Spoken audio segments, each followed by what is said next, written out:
she is going to do,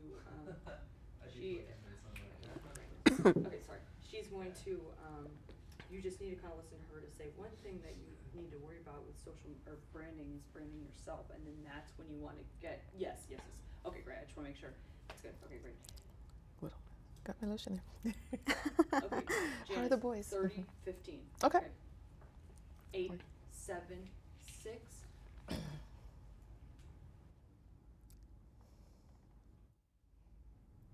I'm Janice Edwards. On today's Bay Area Vista, we're focusing on charting the course for success. If you're ready to expand your use of social media, marketing guru Carla Yashiro will show you how social media like Facebook and LinkedIn can help you brand your business.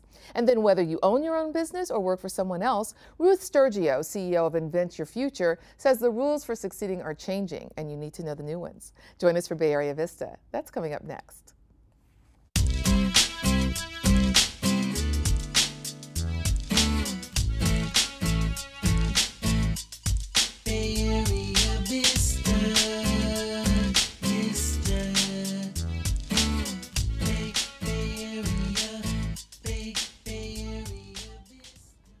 Welcome to Bay Area Vista. I'm Janice Edwards. Well, if you're navigating the world of Facebook, Twitter, and LinkedIn and wondering how it can help you grow your business, you'll want to take some notes now.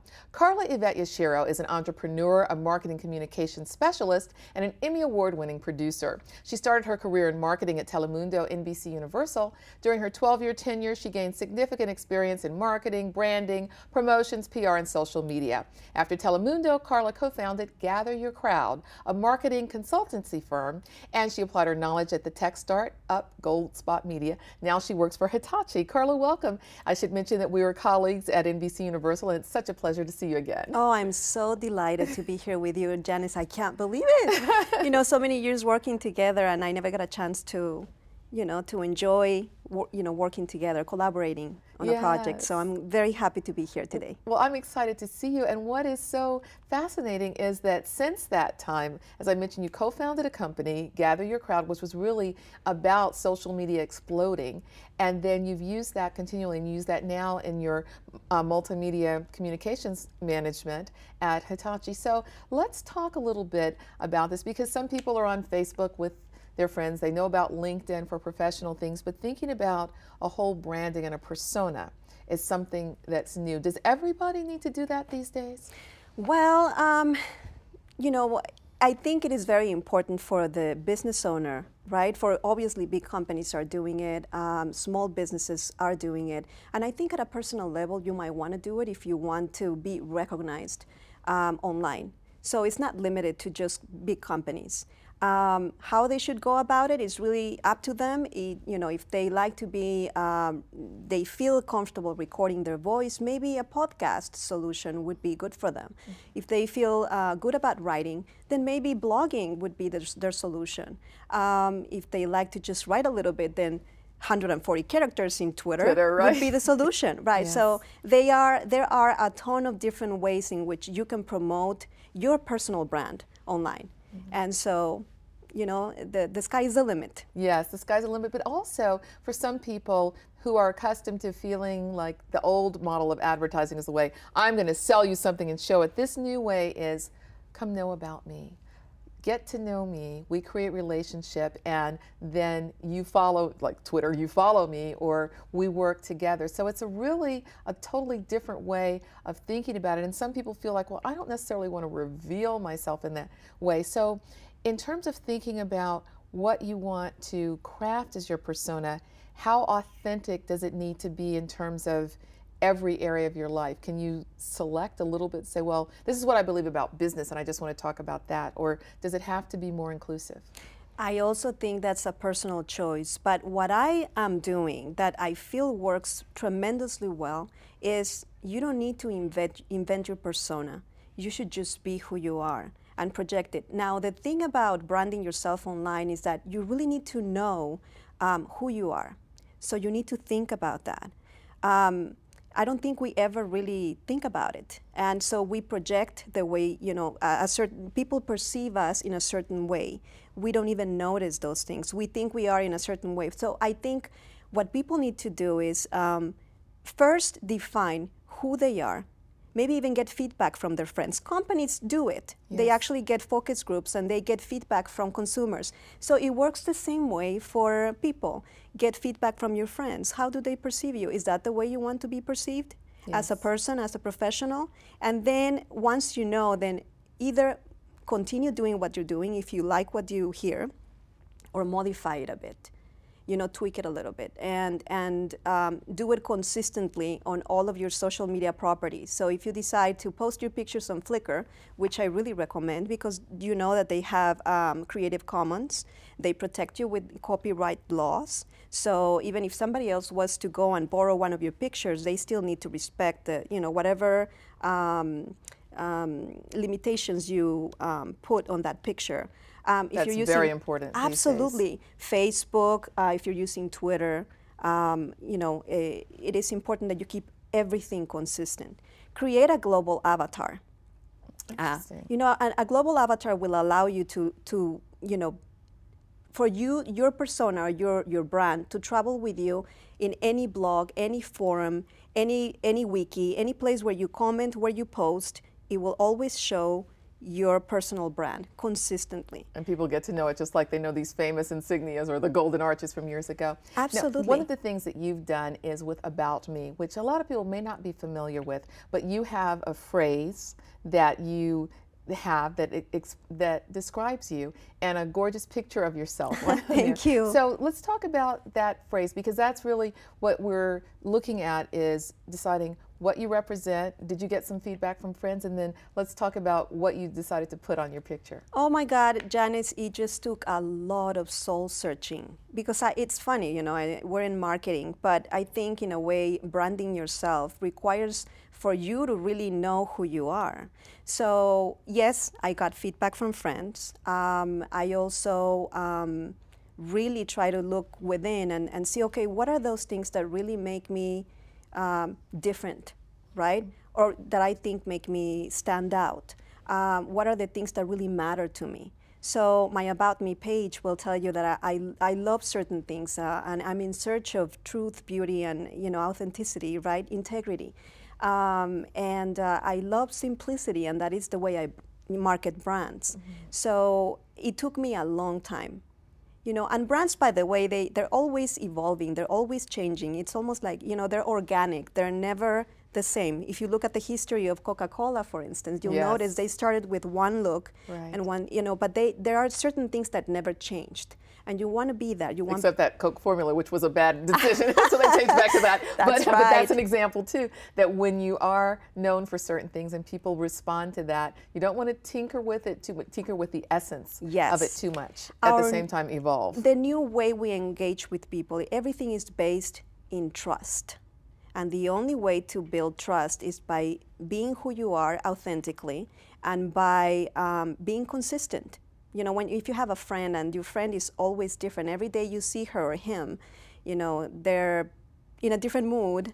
You can't count on them for things. That's right. So it hurts the relationship. That is key, I think, in the way you promote yourself in you know, out there in online. Yes, and you have a list, and we're going to put up some of these about content, what you should be posting, because, well, these days we know that people should not post that they're going on vacation, because that's the Come Rob Me site has made it really easy for people to find out about that. But you can say, I'm going to be at this event, because you want people to join you there. So events are one of the things that you should let people know about. But say if you're building a business, there might be certain events you want people to know about, but you don't necessarily want to do the Facebook check-in, because people will know where you're at all times. So you right. have to really think about everything that That's you're right. posting. You need to think like a PR person. Okay. You know, you need to be your own public relations manager, you know, and police. You need to be your own brand police. So no, definitely you shouldn't just post everything and anything.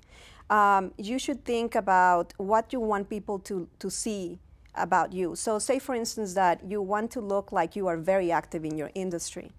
Obviously, you're not going to post, if you're in the fashion industry, for instance, you're not going to be posting and focusing on all these different events that have nothing to do with it. You definitely want to focus on those that are related to your industry. If you get a chance to take a picture with, you know, people that are important in the field, make sure you take one and make sure you post it. And also make sure you ask permission to post it, because nowadays, well, actually, there are federal laws You cannot just post everything and anything. So if you take a picture with a celebrity, you have to ask for permission? Absolutely. In the case Okay. of celebrities, they normally have no issues. But if you're taking a picture with someone who's important in the industry, may or may not be famous online, you still want to make sure that you cover your bases and you do everything the right way, because you will be using their image to promote your own. Yes. So it is used with commercial purposes to advertise yourself, even though it is not seen that way. You still want to protect yourself. That's one of the reasons that the issues about tagging photos has come up too, because Absolutely. sometimes you take a photo that's not even flattering, you don't want it somewhere, and there it is. Yes, But, absolutely. And you mentioned also sponsorships, giveaway promotions, and announcements. So say if someone's building just even a corporate business, this is important for them to have giveaways? I think so. Even if they, I mean, the way to engage people on Facebook, this is the thing. On traditional media, you know, you basically bombard people with your promotions, normally very impersonal language. You never really get to that level, personal level. But social media allows you to get close to people, to affect them, and to, what is the word, to build a relationship with them, a personal relationship with them. And I think promotions are a great way to do it. You know, it's, whether it's a contest or some form of giveaway, or maybe you're doing a I don't know, you know, you're like a questionnaire. Yeah, absolutely. You definitely want to use them as a mean to engage with them. Right. So if you have a questionnaire, they could meet you at the event, and the first person to answer it correctly gets a prize or something. Yeah, absolutely. So then, and games, you know, games are very popular. In Facebook, for instance, you can build your own applications. So the point here, and this is like the most important of all, is to become popular by means of somebody liking your post or commenting, because that makes it viral. Automatically, if someone likes something you posted, then their 100 friends or 300 friends will see it in their news feed. Right. You want that. You want that visibility. You want to, you know, for people to know who you are. Well, let's talk about the downside of that. If someone doesn't like something that you've done, then what's the best way to address it so that you continue to have people trust you and feel engaged? How to respond to negative, Yes. you know, feedback? Right. Well, definitely you need to study a little bit on that. Some people, it depends on what the comment might be. Obviously, companies, it's a good way for people to learn what they're doing right, what they're doing wrong, how to improve on their services. So you definitely don't want to ignore those. They should be seen as opportunities for your company or for your services, you know, for your company to grow.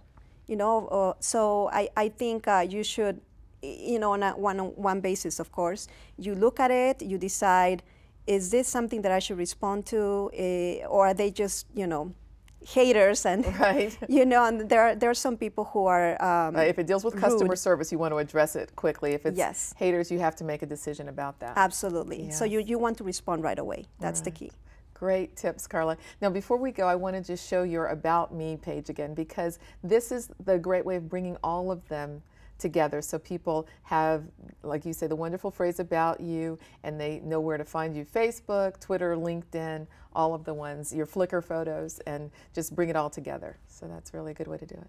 Absolutely. Thank you, Janice. Well, thank you so much. So that's how you can contact Carla Yashiro. Once again, that's the About Me. And we'll look for expanding that for Bay Area Vista as well. So thanks again. Thank you so much.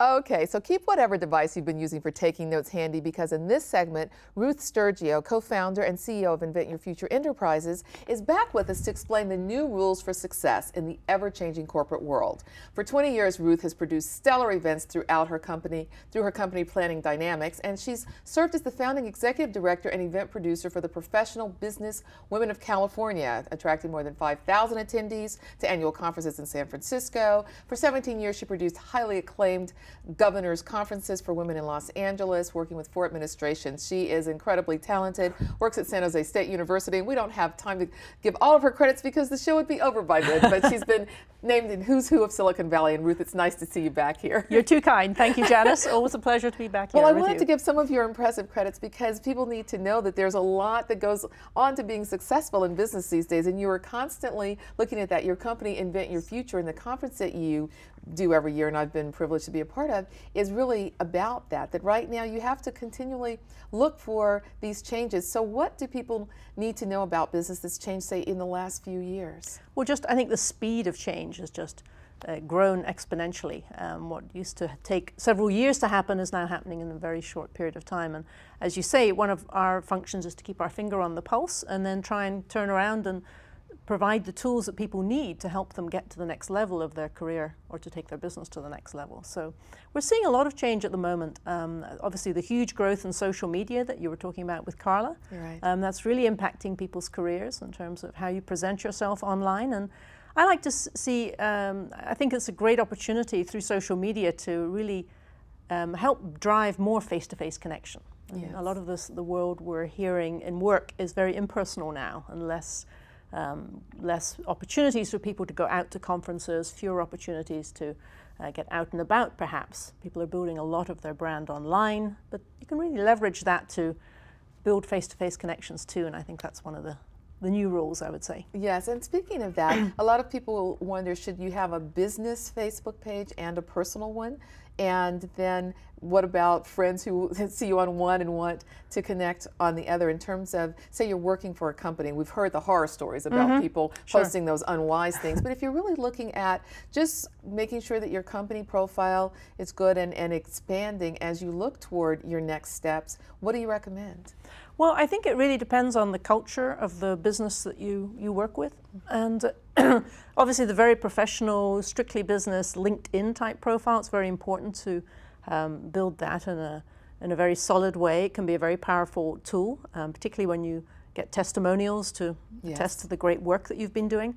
But I think people also want to see your authentic self. And I think Facebook gives you a great opportunity to do that and show more of your outside interests, and obviously with some caveat as to what you exactly what those interests are, right? what and where and when and with whom. Yes. But I think it's that gives you an opportunity to show your full personality and what your outside interests are, and that you love music or hiking or whatever and it makes you a more complete human being, I think. Yes. So I think there's a different role for each of these different platforms. Yes, and we have some tips we're going to put up on the screen right now in terms of taking control of your career. And the first one speaks to what we were talking about earlier: be authentic. Exactly. Yes. Exactly. You can't beat that as a number one. I think being passionate about what you do, so it sends a very powerful message to people.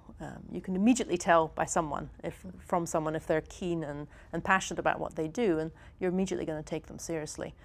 So find something you love to do. What is it you love to do the most? And if your job doesn't fulfill your passion, if you don't feel you're bringing your authentic self to work, then start a second agenda and start working every day on moving in the direction you really want to go, where your heart leads you. Right, because medical studies indicate that that's really critical for your health, especially to not deny those things. It used to be the thought, well, just get some job, and certainly in this economy, right, you have to have those considerations, but that authenticity really feeds the spirit. I think so, and there's some alarming statistics coming out now from surveys that say that 70% of the US workforce are disengaged with their employer.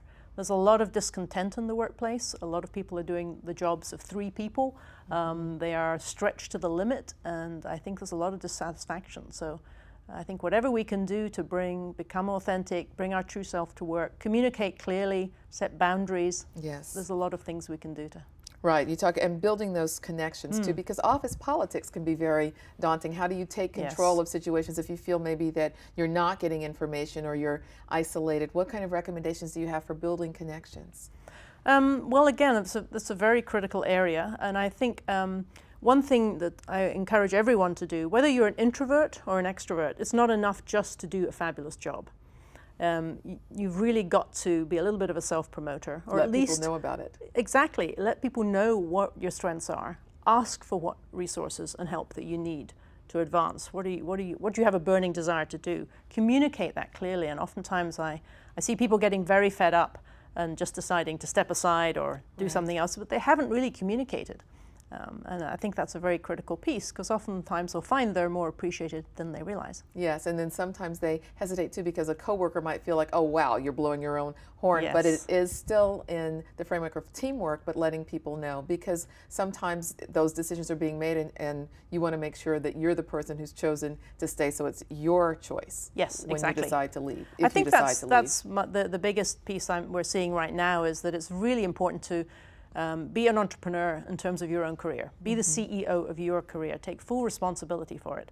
Don't sit around waiting for someone to tap you on the shoulder. Oh, you're doing a fabulous job. We want to promote you.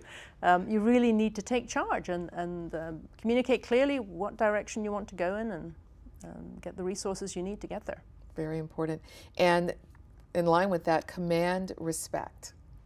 So a lot of this involves people projecting something. We say to be authentic, but a lot of times people may not be feeling confident. One of the things that you focus on with Invent Your Future too is helping women find their own authentic voice in the workplace and the dynamic that is effective for them. So it's not necessarily the male stereotypical model of success, but it's something that is engaging for both men and women. So commanding respect, though, sometimes can feel like a daunting task for someone. It can do, but I think it starts by being a good listener and really understanding who your audience is. So if you're going into a business meeting to present your latest project, you really need to put yourself in the shoes of the audience and say, now, how is this going to be perceived? What are the benefits to the company that I'm going, rather than say, well, this is my work and I'm doing this and it's all about me. Let's present it let's frame it in a way that's the audience would be very receptive to it, no matter who your audience is. So little techniques like that. Very important. Demonstrate focus and clarity, and take healthy risks. Yes, well, I think there's a difference between a huge failure and something that just perhaps was a learning experience but maybe didn't work out. If you think about it, Silicon Valley is actually built on failure. Engineers are constantly coming up with great new ideas and developing products, and not very many of them actually get to market. Very true. But we learn a lot from these experiences, so don't be afraid to take risk, but take it, make a strategic part of your strategic goal. We're going to try this. Do the research, make the best possible plans that you can. But if it doesn't work out, it's a setback. It's not a failure. Right. And one of the things we didn't put on screen, but you mentioned, is continuous learning. So a lot of times people feel like, well, I have my job and I'm doing 3 people's jobs right now. Plus I have to learn more and try to have some kind of balance in my life. How do I do that? I know it can be a little overwhelming. It can be. But there are a number of different ways nowadays that you can partake, you can get education. There are virtual programs. I mean, we, for example, have webinars and podcasts. We have some wonderful online sessions with people all over the world participating, which is very exciting. And you can download these at your convenience. There's a lot of programs available, virtual programs. You can't really beat face-to-face learning. That's still probably the ultimate. But you can really build a case to your employer, perhaps, as to how you will benefit the company by attending this event. Again, framing your request in terms of the benefits for the organization. But I really think continuing education is critically important.